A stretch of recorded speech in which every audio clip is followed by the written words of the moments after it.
네, 오늘 나온 뉴스를 명쾌하게 풀어보는 시간입니다. 뉴스토크 배종찬 인사이트 K 소장 함께했습니다. 안녕하십니까? 안녕하십니까?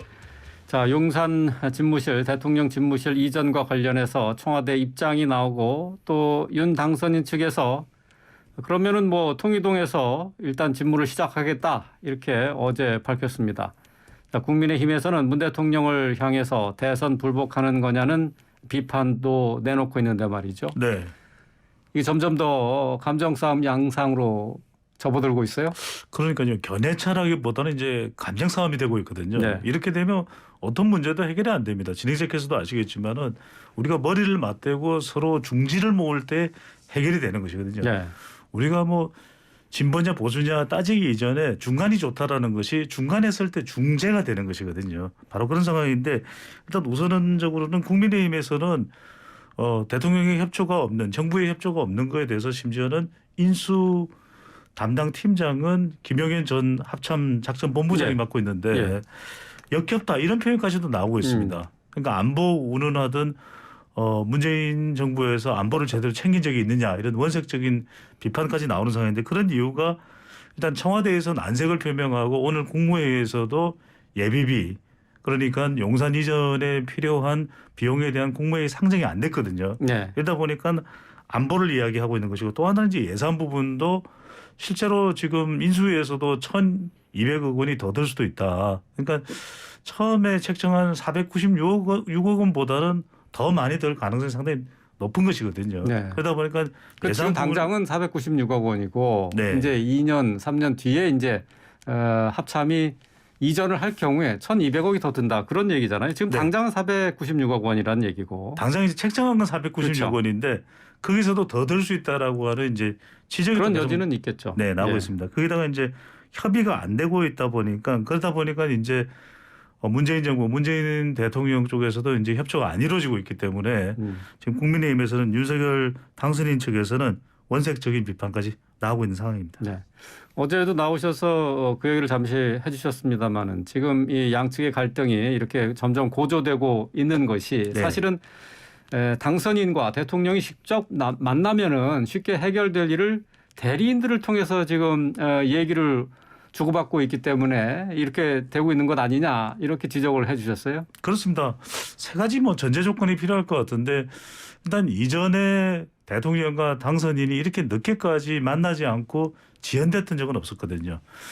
가장 많이 사례를 드는 것이 YS와 DJ의 경우에는 선거가 있었던 이틀 2일 후에 만났습니다. 네. 2일 후에 만났고 인수위 기간 중에도 6차례나 만났거든요. 추가적으로. 그것은 IMF 외환위기라는 특성도 있었지만 그만큼 만나야 일단 문제 해결이 가능한데 그래서 세 가지 기준을 둘 필요가 있을 거예요. 첫 번째 무조건 만나라.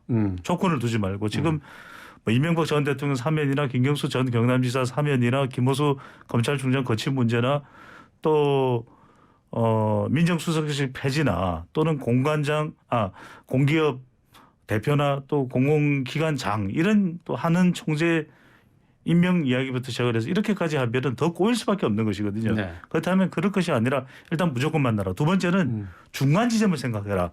지금 이철희 정무수석과 장제원 당선인 비서실장 사이에 만나더라도 이런 부분들이 어느 한쪽으로만 쏠리기는 힘들거든요. 왜냐하면 대통령은 대통령대로 50년을 남았다 하더라도 임기를 제대로 마무리해야 되는 것이고 당선인 측은 또 여러 가지를 당선인 측 입장에서 또 협조를 얻어내야 될 것이 상당히 많다 보니까 이걸 막 줄다리기 하는 식으로 어느 한쪽만 끌어당긴다고 해서 될 일은 아니거든요. 마치 오징어 게임의 줄다리기 게임처럼 어느 한쪽이 이쪽으로 끌어당겨야 이긴다는 이런 생각을 가지면 예. 결코 해결될 수 없고 마지막은 국민만 바라봐야 되는 겁니다. 그러니까 국민 여론이 상당히 지금 대통령과 당선인 측에 이렇게 허니문이 없는 훈훈하지 않은 상태가 되고 있는 것에 대해서 상당히 또 국민들도 부담스럽고 스트레스를 받을 수밖에 없거든요. 네. 그러니까 일단 무조건적으로 중간 지점을 생각하면서 국민만 바라보면서 만나면 어느 정도 해결책을 또 타개책을 찾을 수 있지 않을까라는 생각을 해봅니다. 네. 지금 전개되고 있는 전국 상황이 마치 대통령 선거 시즌 2 같습니다. 그러니까 네. 좀 윤석열 당선인 대 지금 문재인 대통령 뭐 이렇게 지금 이재명 후보 대신 문재인 대통령이 나선 것 같은 그런 모양새인데 말이죠. 이게 결국은 대선에서 지지율 격차, 이 투표율, 이 득표율 격차가 0.73%에 불과했던 데 따른 일종의 조금 아쉬움과 또 그리고 반발심이 작용한 것 아닐까요? 그럴 수도 있는 거죠. 이제 지방선거가 또 멀지 않다 보니까 이른바 대선 불복 아니냐 이렇게 생각하는데 그렇게 보기는 좀 너무 지나칠 것 같고요. 또 그렇게 해석하는 건 더불어민주당이나 또 더불어민주당 지지층에서 또 대선에서 윤석열 당선자에게 투표하지 않은 사람들이 불복을 하고 있다. 이렇게까지 보지는 않는데 근데 이제 서로 뭔가 합을 할 수 있고 또 협치를 할 수 있는 접점이 안 만들어지는 거예요. 네. 그러니까 여전히 그 대선의 여진이 계속되고 있다 봐도 과언이 아닌 것이 지금 윤석열 당선인의 국정수행 기대감을 보더라도 뭐 60%대 70%대 이전에 대통령 당선인만큼 안 나오거든요. 네. 그런 정도가 되고 있다는 것은 그만큼 지금 굉장히 서로 간의 긴장감이 팽팽하다. 네. 서로 여지를 주지 않고 있다. 이렇다면 결코 이 정권이 이양되는 부분이라든지 또는 새 정부가 출범하는데 순탄할 수가 없는 것이거든요. 네. 그만큼 지금 이제 좀 대결의 긴장감은 내려놓고 어떻게든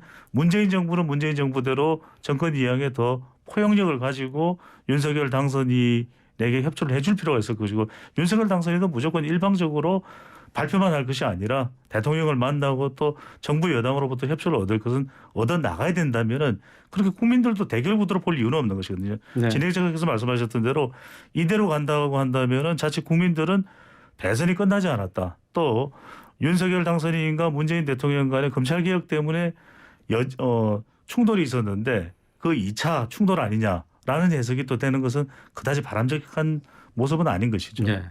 그러니까 이게 협조나 협력이 지금 필요한 때인데 말이죠. 이 네. 정권 이양기에 있어서 지금 근데 문제는 이게 전국 규모의 선거 그러니까 이제 지방선거가 지금 당장 눈앞에 있단 말이죠. 네. 그렇다면은 서로 양쪽에서 특히 민주당에서 지지세를 규합하기에 지금 이 대통령실 이전 문제가 상당히 유리한 국면에 있다라고 판단하는 것 아닐까요? 여론조사 어제 나왔지만은 네. 이 대통령실 이전에 대해서 부정적인 여론이 훨씬 많잖아요. 그렇습니다. 뉴스토마토가 미디어토마토에 의뢰를 해서 19일 20일 실시한 조사입니다. 청와대 집무실을 용산으로 이전하는 것에 대해서 어떻게 생각하는지 물어봤는데 58.1% 10명 중 6명 정도는 현 청와대 대통령 집무실이 있어야 된다. 말 그대로 용산 이전을 네. 반대하는 목소리고요. 대통령 집무실 이전에 찬성한다는 의견은 33.1%니까 3명 중 1명 정도입니다. 그러다 보니까 여론의 공감을 못 얻고 있는 용산 이전에 대해서 오히려 이제 더불어민주당 지지층에서는 지방선거까지 판단하고 지금의 정치적인 새 대결로 본다면 오히려 굳이 윤석열 당선인 쪽에 힘을 실어줄 이유가 없다. 이걸 가지고서 이 지방선거 때까지 새 결집을 하는데 동력으로 삼자 이런 판단이 있을 수도 있는 거죠. 그래서 네. 지금 나오고 있는 상황을 보면은 윤호중 공동비대위원장도 더불어민주당 공동비대위원장도 상당히 위상이 위태로운 상황이었거든요. 네. 내부에서 반발 목소리도 네. 나오고 이번 선거 패배에 윤호중 원내대표도 책임이 있다. 무한 책임이 있다. 이런 비판의 목소리가 나오던 것이 멈췄어요. 그렇죠. 그리고 윤호중 비대위원장도 아주 강하게 윤석열 당선인을 비판하면서 심지어 이 발언까지 꺼내들었습니다. K 트럼프다. 그러니까 트럼프. 한국판 트럼프 대통령처럼 좌충우동하라고 있다. 이렇게 이제 격한 감정까지도 거침없이 지금 내놓고 있는 상황이거든요. 이렇게 된다면은 일각에서의 이야기대로 지방선거 때 이 여세를 몰아서 가는 정치 세력화가 될 수 결집하는 형태가 될 수 있지 않겠느냐. 용산 이전을 분기점으로 해서. 네. 근데 그건 결코 바람직하지 못한 모습인 거죠. 선거는 선거대로 또 평가를 받아야 되는 것이고 또 광역단체장이나 자치단체장은 그들이 한 그동안의 도정 시정에 따라서 또 평가를 받고 유권자들의 선택을 받아야 되는 것이 마땅하거든요. 그런데 이제 이것이 자칫 용산 이전이 조기에 일단락이 되지 않고 계속해서 갈등과 충돌로 이어진다면 지방선거까지 가지 말라는 법도 없는 거죠. 그러니까요. 정치인의 입장에서는 득표에 도움이 된다면은 뭐 얼마든지 활용할 수 있는 이슈가 되지 않겠어요? 네, 그렇습니다. 이게 지금 또 그리고 용산 지역 내에서도 찬반이 엇갈리고 있거든요. 네. 뭐 녹사평, 삼각지, 보광동, 이태원까지 서로 부동산에 유리하다, 낫다, 대통령이 오는 게 좋다, 싫다 이렇게 되는 상황이 되면은 상당히 원효로까지 영향이 미치고 있거든요. 이런 상황이라면 뭐 이촌동도 마찬가지고 서빙고동도 마찬가지고 한남동까지 이렇게 된다 그러면 상당히 이 여론이 갈기갈기 두 동강으로 또 나눠질 수가 있는 것이죠. 네. 지금 사실 뭐 인수위의 각종 이제 다음 정부를 위한 청사진을 그려내는데 바빠야 될 시간인데 말이죠. 그렇습니다. 네.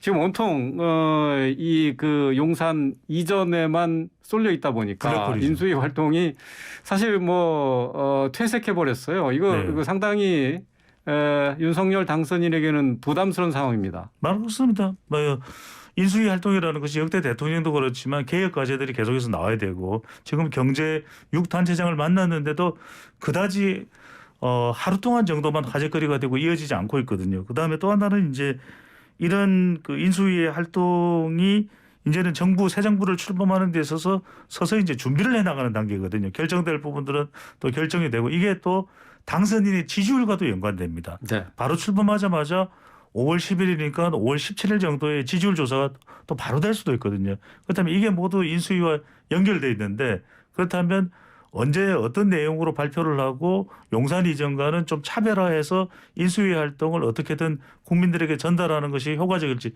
이 부분도 깊은 고민이 필요합니다. 네. 뭐 국정 운영을 모두 다 뭐 여론조사를 통해서 할 수는 없지만은 네. 어쨌든 뭐 중요한 참고 사항이 될 수밖에 없어요. 근데 지금 이명박 전 대통령에 대한 사면 문제에 대해서는 좀 부정적인 것 같고 그다음에 여가부 폐지에 대해서는 좀 긍정적인 여론이 좀 높죠.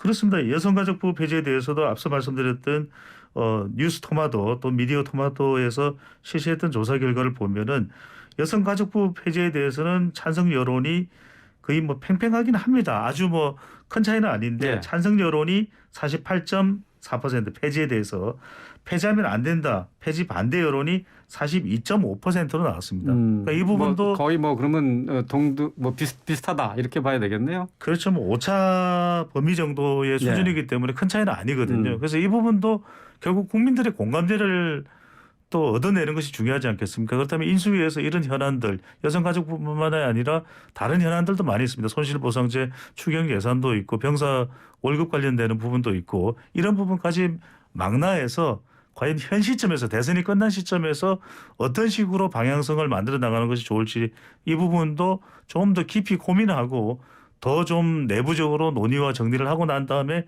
발표를 하는 것이 효과적이겠죠. 네. 그런데 그 여론조사 관련해서 조금 살펴봐야 될 부분이 있어요. 그러니까 네.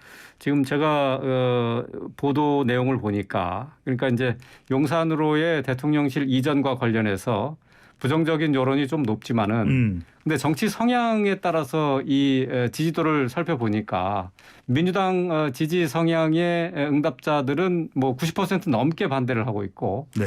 또 그리고 국민의힘 지지자들 사이에서는 60% 좀 넘게 지지하는 걸로 돼 있어요. 이게 그렇죠. 좀 정치 성향에 따라서 너무 극단으로 갈리는 건 아닙니까? 바로 그 부분입니다. 그래서 용산 이전도 대선 결과와 비슷한 그런 식의 또 인식이 가능해질 수가 있는 부분이거든요. 그러니까 용산 이전도 역사적 이유로만 보면은 워낙 영역의 역사였기 때문에 옮기는 것에 대해서 일견 타당해 보인다 이렇게 또 공감할 수도 있습니다. 또 하나는 뭐냐면 상징적 이유인데 유인태 전 국회의원 같은 경우에는 노무현 정부에서 또 청와대에 근무를 했었으니까 청와대 이전에 대해서도 좀 참고할 만한 의견을 내놓고 있거든요. 네. 그러니까 청와대 들어왔다가 1년이면 1년 좀 차근히 준비를 해서 나가라 이야기를 하는데 상징적인 또 이유는 뭐냐면 이 청와대 일단 들어가면 나오기는 참 쉽지 않을 겁니다. 그게 그러게요. 현실적인 문제거든요. 그런데 네. 마지막은 뭐냐? 왜 이렇게 여론도 상당히 난색을 표하고 있냐면 바로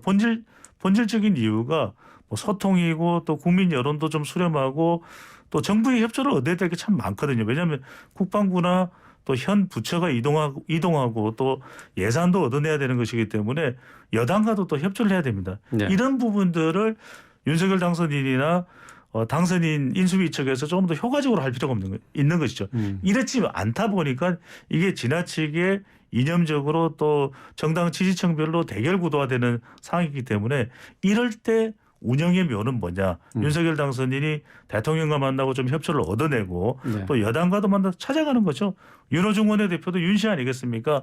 한번 좀 도와주십시오. 이거 예. 뭐 제가 또 첫 공약이나 다름없는 건데 도와주면 그만큼 또 열심히 하겠습니다. 이런 과정이 없다는 거죠. 네. 그것이 없는 것에 대한 여당으로서의 불쾌감 또 대통령에 대한 충분한 예우가 되지 않는 부분 이런 것 좀 망라해서 시도를 한다면 공감대가 한 달 뒤에 그렇게 행동을 하고 난 이후에 보름 뒤에라도 조사를 해보면 오히려 용산 이전에 대해서 공감도나 또 찬성 여론이 더 높아질 수도 있는 거죠. 네. 우리나라 정치에서는 아쉽게도 그런 모습을 여태까지 볼 수가 없었죠, 사실은. 네, 그렇습니다. 지금 저는 그 말씀을 꼭 드리고 싶은 것이 지금 대선이 끝나고 우리가 가장 강조하는 게 통합이거든요. 네. 그래서 윤석열 당선인에게 제일 중요한 것은 소협통입니다. 소통, 협치, 통합. 그러니까 이걸 휴대폰 뒤에 새겨라 이런 이야기까지 하고 있는 분들이 있을 정도인데 그 이야기는 뭐냐면 여소야대 전국을 헤쳐나가야 되는 윤석열 당선인이거든요. 그리고 또 하나 중요한 것이 그만큼 또 서로 협력하는 것이 필요한 것이 말 그대로 협치가 필요한 새 정부가 윤석열 정부가 되는데 그렇다면 서로 정말 대화와 소통입니다. 또 힘든 것은 힘든 대로 어렵다 좀 도와달라고 이야기하고 또 힘든 부분에 대해서는 정치적 이념적으로만 편가르기를 할 것이냐 그래 새 정부 출범한다니까 한번 힘껏 밀어줘 볼 테니까 한번 해보시라 네. 이렇게 또 서로 협력하고 도와주는 이런 마음가짐이 필요하겠죠. 네. 자, 지금 뭐 민주당 상황도 좀 살펴보도록 하죠. 대선 후에 민주당 공동비대위원장에 N번방 추적단 불꽃에 박지원 위원장이 임명되고 2030 여성들 입당 러시가 이어졌어요. 이재명 상임 고문이 또 최근 SNS에서 일명 개아빠로 2030 여성들과 소통하고 있다는 소식도 들리는데요. 이재명 고문의 입지가 조금씩 이제 당 안에서 자리를 잡아가는 겁니까? 근데 그 이제 그만큼 이재명 상임 고문이 아니고 지금 당 내에서 전반적인 지금 대선 후에 상황들을 추스를 만한 사람도 없는 거죠. 네. 대선 후보였지만 결국 이재명 상임 고문이 더불어민주당 내에서 문재인 대통령과 함께 가장 영향력이 크다. 그러니까 이 2030 여성들의 표심이 이재명 후보로 선거 막판 모였던 것도 우리가 확인할 수 있었던 결과고 비대위의 구성도 그렇고 앞으로 이제 민주당의 개혁의 이 방향성은 상당히 공감할 수 있는 부분이 있습니다. 이렇게 해서 이제 청년 또 여성 그런데 더 중요한 것은 우리가 균형성이거든요. 그러면은 여성밖에 없느냐 또는 2030 여성 표심을 모아서 2030 남성 지지를 받고 있는 이준석 국민의힘 대표나 국민의힘과 대결할 거냐 이건 또 편가르기 할 거냐 네. 또 갈라치기 할 거냐 이거 갈라치기는 표현 자체가 좋지 못하고 또 옳지 못하거든요. 그렇게 할 일은 아니다. 그래서 중요한 것은 이 기회에 민주당이 아주 본질적인 개혁을 할 필요가 있다. 왜 2020년 총선 때는 힘을 받았던 더불어민주당이 왜 2021년 재보궐선거에서는 서울, 부산을 다 내줄 수밖에 없었고 그리고 대선의 패배의 결과까지로 왔느냐. 이건 결국 민심을 더 끌어내지 못했고 민심 위반이 됐다는 이야기거든요. 네. 이걸 어떻게 할까. 이걸 어느 한쪽만 생각하지 말고 성별로 판단했을 때 남성이 아니면 여성이다. 또는 세대별로 봤을 때 60대 이상이 아니니까 그러면 20대, 30대 또 40대냐. 이게 아니라 이제 전체적으로 균형감을 가질 때 그래도 다수당입니다. 또 아직까지도 집권 여당이니까 어떤 것을 놓치고 있었던 것을 우리가 개혁을 해야 될까? 균형성 또 본질성 그리고 방향성까지 함께 검토한 개혁과 비대위를 꾸려나가고 운영해 나가는 것이 필요한 것이죠. 네. 지금 뭐 팬덤 정치라고 해야 될까요? 이게 열성 지지자들을 중심으로 한 정치 세력화가 최근에 정계에서 많이 눈에 띄는데 말이죠. 여기 팬덤 정치가 파괴력도 있지만은 또 한계도 있지요. 그렇습니다. 이게 이제 부작용도 있는 것이거든요. 저는 정치를 하는 사람들한테 팬덤만 한 게 없는 거죠. 왜냐하면 우리가 이른바 이걸 방송상의 용어인지는 모르겠는데 빠라는 표현을 쓰거든요. 네. 그만큼 팬들을 견인해낼 수 있다는 건 정치인으로서는 가장 큰 무기입니다. 네. 그런데 문제는 뭐냐. 그렇죠. 이것이 정치인이 더 성장하고 발전하고 더 역량을 갖추는데 도움이 되는 팬덤이라면 너무나도 훌륭하겠죠. 그리고 그렇지 않다 하더라도 일단 지지해주는 지지층이 있다는 것은 굉장히 큰 도움이 됩니다. 큰 힘이 됩니다. 근데 문제는 뭐냐. 부작용인데 이 부작용이 다른 정치인들 즉 이 내가 지지하는 정치인을 경쟁하거나 또 반대하거나 이런 정치인들에게 좀 부작용을 또는 압박을 가한다든지 또는 문자 폭탄을 보낸다든지 네. 이건 결코 바람직하지 않을 겁니다. 그러니까 오히려 다른 경쟁자들에 대해서 거친 행동을 하기보다는 예. 우리 내가 지지하는 정치인들에게 더 집중하는 것이 바람직하겠죠. 그러니까 좀 이 무엇이 옳고 그른지는 좀 선을 그을 필요가 있어 보입니다. 예, 알겠습니다. 자, 뉴스토크 오늘 배종찬 인사이트 K 소장과 함께했습니다. 말씀 잘 들었습니다. 감사합니다.